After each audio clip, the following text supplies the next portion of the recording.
रात्रीची शांत वेळ आणि गावाच्या टोकाला डोंगराच्या कडेला असणारा एक शांत वाडा. आणि लोक म्हणतात की रात्रीच्या वेळी त्या वाड्यातून पावलांचे घुंगरांचा आवाज येतो. काही लोक म्हणतात की तेथे भूत राहतात. चला तर मग आपण जाण्याचं खरं रहस्य. तर मित्रांनो, आज आपण त्या वाड्याचं खरं रहस्य जाणून घेणार आहोत. चला तर मग आपण आपल्या व्हिडिओला सुरुवात करूया. काय आहे ते वाड्याचं हे ऐकून तुमचं विश्वास असं काही असतं का? त्यासाठी आपण एक छोटंसं गाव होतं आणि त्या छोट्याशा गावात डोंगराच्या कडेला एक खूप असा मोठासा वाडा होता जुना. आणि त्या वाड्यामध्ये काहीतरी गूढ लपलेलं आहे असं लोकांची धारणा. वाडा असे म्हणायचे. लोक म्हणायचे की त्या वाड्यामध्ये मध्यरात्रीमध्ये पावलांचा आवाज येत असतो. कधी खिडकीतून कोणीतरी डोकावत असतं. त्यामुळे अनेक वर्ष त्या ठिकाणी कुणीही जात नाही. तो वाडा बंदच आहे. आणि त्या वाड्याला पाहून सगळ्या जणांच्या मनात भीती निर्माण झालेली आहे. आणि कुणाची सुद्धा हिंमत त्या वाड्यात जाण्याची आजपर्यंत झालेली नाही. राहणारा एक असाच रोहन नावाचा एक तरुण युवक असतो. आणि मग त्याने ठरवलं की अरे ह्या वाड्यात नक्की काय असेल. मग त्याच्या मनात एक जिज्ञासू वृत्ती निर्माण झाली आणि त्याला त्या वाड्यात काय आहे ते जाणून घ्यायची इच्छा निर्माण झाली. मग त्याने ठरवलं की आपल्याला ह्या वाड्यात जायचं. नक्की काय आहे ते आपण बघूया वाड्यात. ठरवलं की गावकऱ्यांना मला या वाड्याचं रहस्य जाणून घ्यायचं. मग त्याने एक दिवस ठरवली. पौर्णिमाची रात्र असते आणि त्या दिवशी चंद्र पूर्ण होता. आणि रोहन बॅटरी घेऊन वाड्याकडे निघाला. आणि वाड्याच्या दरवाजाजवळ पोहोचताच एकदम थंडगार असा वारा सुटला आणि दरवाजा हळूहळू वाजू लागला. आणि रात्र किरकिरत होती. आणि हळूहळू रोहनने दरवाजा उघडला. रोहन आत गेला. वाडा एकदम पूर्ण शांत होता. आणि त्या भिंतीत जुनी एकदम अशी चित्र लावलेली होती. तुटलेले फर्निचर होते. नंतर फरशीवर खूप अशी धूळ साचलेली होती. आणि वरच्या मजल्यावर पावलांचा खूप असा आवाज येतो. रोजच्या अंगावर एकदमच ते पाहून एकदमच काटा आला.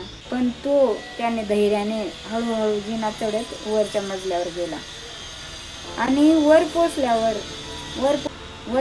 त्याला एक खोली दिसली. आणि त्या खोलीत एक खिडकी होती. आणि त्या खिडकीतून असा हळूसा असा प्रकाश येत होता. आणि त्या खोलीमध्ये एक पेटी, एकदम जुनी पेटी होती. आणि रोहन हळूहळू त्या पेटीजवळ गेला आणि त्याने ती पेटी उघडली. त्या पेटीमध्ये काही जुनी कागदपत्रे होती. आणि त्यामध्ये एक डायरी होती. काही लोकांची नावं लिहिलेली होती. आणि ती डायरी जी होती, तो वाडा जो होता तो एकदम श्रीमंत आणि दयाळू व्यक्तीचा वाडा होता.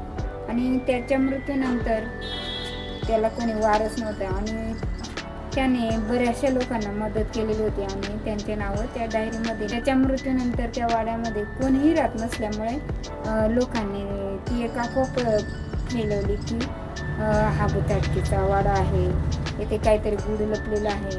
म्हणून तो वाडा एकदम बंद झाला.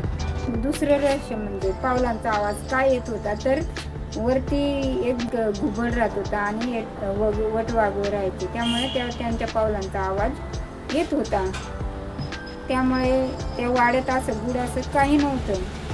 मग दुसऱ्या दिवशी रोहनने गावकऱ्यांना जमा केला आणि सांगितलं की अरे बाबांनो, तेथे काहीच नाही. आणि तेथे जो आवाज येत होता तर त्या आवाज घुबडाचा आणि वटवाघळाचा होतं.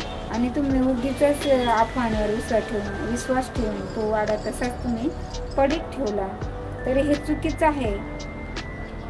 मग काय केलं हे ऐकून गावकऱ्यांचे सुद्धा डोळे उघडले आणि त्यांनी हळूहळू तो वाडा साफ केला आणि त्या ठिकाणी शाळा आणि वाचनालय सुरू केलं. म्हणजे रोहनच्या धैर्यामुळे, धाडसामुळे एक गावकऱ्यांना वाचनालय मिळाले, शाळा मिळाली आणि गावकऱ्यांच्या मनात जे अंधश्रद्धा होती ती काढण्याचा प्रयत्न रोहनने केलेला आहे. गोष्टीवरून असं कळते की आपल्याला बऱ्याचशा गोष्टी अफवा पसरत असतात आणि आपल्याला जर सत्य जाणून घ्यायचं असेल तर आपल्यामध्ये जिद्द आणि धाडस पाहिजे, तर आपण कोणतीही गोष्ट जाणून घेऊ शकतो.